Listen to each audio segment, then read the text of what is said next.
Plăcintă cu brânză telemea. Un preparat pentru întreaga familie, ce se face ușor și rapid, este gustoasă și sănătoasă.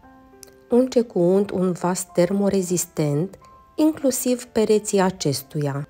Amestecă 500 g telemea, 4 ouă, 4 linguri făină, 500 g de smântână până la omogenizare.